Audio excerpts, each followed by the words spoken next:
భారతీయ cinema ఇప్పుడు నిజంగా కొత్త శిఖరాలను అధిరోహిస్తోందని చెప్పవచ్చు. ఎందుకంటే ప్రపంచవ్యాప్తంగా వందలాది సినిమాలు ఆస్కార్ అవార్డుల కోసం పోటీ పడుతుంటే ఈసారి మన దేశం నుంచి ఏకంగా 3 సినిమాలు ఒకేసారి ఎంపికయ్యాయి. ఇది భారతీయ సినిమా స్థాయి ఎంతగా పెరిగిందో చూపిస్తోంది. గతంలో చాలా అరుదుగా మాత్రమే ఈ అవకాశం దక్కేది. కానీ ఇప్పుడు మన సినిమాలు అంతర్జాతీయ వేదికపై గుర్తింపు పొందుతున్నాయి. వివిధ భాషల్లో రూపొందిన భారతీయ సినిమాలు కథ, నటన, సాంకేతికతలో ప్రపంచ స్థాయికి చేరుతున్నాయి. అందుకే ఆస్కార్ వంటి ప్రతిష్టాత్మక వేదికపై మన దేశం నుంచి 3 సినిమాలు చోటు సంపాదించగలిగాయి. ఇది సినిమా పరిశ్రమకు మాత్రమే కాదు, ప్రతి భారతీయుడికి సంతోషమైన విషయం. మరి ఈసారి ఆస్కార్ పోటీలో మన దేశం నుంచి ఏ సినిమాలు ఎంపికయ్యాయి, వాటి విశేషాలేంటో ఇప్పుడు తెలుసుకుందాం.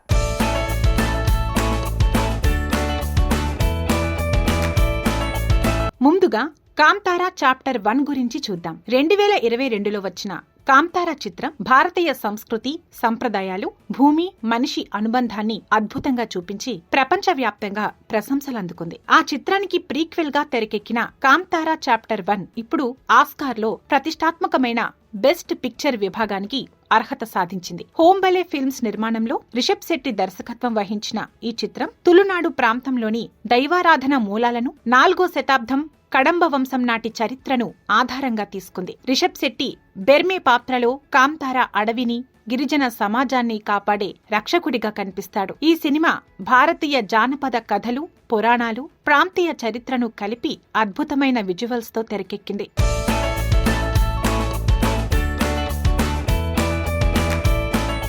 ప్రపంచవ్యాప్తంగా 201 ఫీచర్ ఫిల్మ్స్ మాత్రమే బెస్ట్ పిక్చర్ ఎలిజిబిలిటీ లిస్టులో చోటు దక్కించుకున్నాయి. వీటిలో కాంతారా చాప్టర్ 1 ఒకటిగా నిలవడం పెద్ద విశేషం. ఈ లిస్టులో చోటు దక్కడం వల్ల బెస్ట్ పిక్చర్తో పాటు ఉత్తమ నటుడు, ఉత్తమ దర్శకుడు, సాంకేతిక విభాగాల్లోనూ పోటీ పడే అవకాశం ఉంది. అమెరికాలోని టాప్ 50 మార్కెట్లలో కనీసం 10 చోట్ల థియేట్రికల్ రన్, ఇన్క్లూజన్ స్టాండర్డ్స్ వంటి కఠిన నిబంధనలు పాటించి ఈ చిత్రం ఈ స్థాయికి చేరింది. ఇది భారతీయ సినిమా గ్లోబల్ స్థాయిలో ఎదుగుతోందనడానికి నిదర్శనమని చెప్పవచ్చు. ఇక మరో చిత్రం తన్వి ది గ్రేట్. ప్రముఖ నటుడు అనుపమ్ ఖేర్ మొదటిసారి దర్శకుడిగా తెరకెక్కించిన ఈ సినిమా కూడా బెస్ట్ పిక్చర్ ఎలిజిబిలిటీ లిస్టులో చోటు సంపాదించింది. శుభంగి దత్ ప్రధాన పాత్రలో నటించిన ఈ చిత్రం ఆటిజం ఉన్న యువతి తన్వి రైనా కథ. తన తండ్రి ఇండియన్ ఆర్మీ ఆఫీసర్ మరణానంతరం అతని కలను నెరవేర్చాలని, ఆర్మీలో చేరాలని ప్రయత్నించే కథ ఇది. ఆటిజం, కుటుంబం, దేశభక్తి అంశాలను సున్నితంగా చూపించిన ఈ సినిమాలో అనుపమ్ ఖేర్, జాకీ ష్రాఫ్, కరణ్ ఠాకర్ వంటి నటులు కీలక పాత్ర పోషించారు. ఈ చిత్రం కూడా అదే 201 ఫిల్మ్స్ లిస్టులో ఉండటం విశేషం.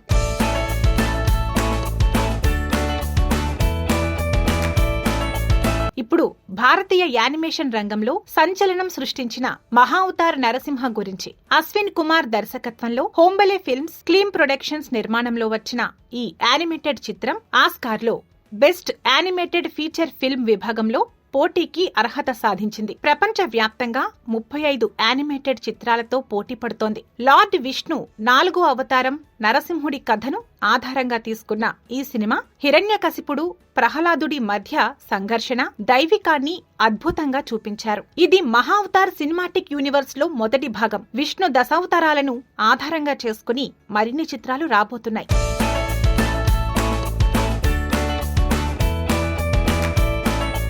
భారతీయ యానిమేషన్ చరిత్రలో ఇది మైలురాయని చెప్పవచ్చు. ఇప్పటి వరకు ఒక భారతీయ ఫుల్ లెంగ్త్ యానిమేటెడ్ చిత్రం ఆస్కార్ ఎలిజిబిలిటీ లిస్టులో ఈ స్థాయిలో నిలవడం ఇదే తొలిసారి. డిస్నీ, పిక్సార్, నెట్ఫ్లిక్స్ వంటి దిగ్గజాల చిత్రాలతో ఈ మూవీ పోటీ పడుతోంది. జూటోపియా 2, డెమన్ స్లేయర్ వంటి గ్లోబల్ హిట్స్ మధ్య మన చిత్రం నిలవడం గ్రేట్ అని చెప్పవచ్చు. ఈ సినిమా భారతీయ పురాణాలను ఆధునిక యానిమేషన్ తో ప్రపంచానికి తెలిసేలా చేసింది. ఈ 3 చిత్రాలు ఆస్కార్ రేసులో ఉండటం భారతీయ సినీ పరిశ్రమకు గొప్ప గౌరవం. గతంలో RRR వంటి చిత్రాలు ఆస్కార్ గెలిచి చరిత్ర సృష్టించాయి. ఇప్పుడు ఈ చిత్రాలు నామినేషన్ సాధిస్తే భారత సినీ ప్రియులు మరింత సంతోషపడతారు. నామినేషన్స్ జనవరి 22న ప్రకటిస్తారు. అవార్డులు మార్చి 15న అందజేస్తారు. ఈ విజయాలు భారతీయ సినిమా భవిష్యత్తుకు దిశానిర్దేశం చేస్తాయి. ఇది కేవలం 3 చిత్రాల విజయం కాదు, మొత్తం ఇండియన్ సినిమా ఎదుగుదలకు సంకేతమని చెప్పవచ్చు.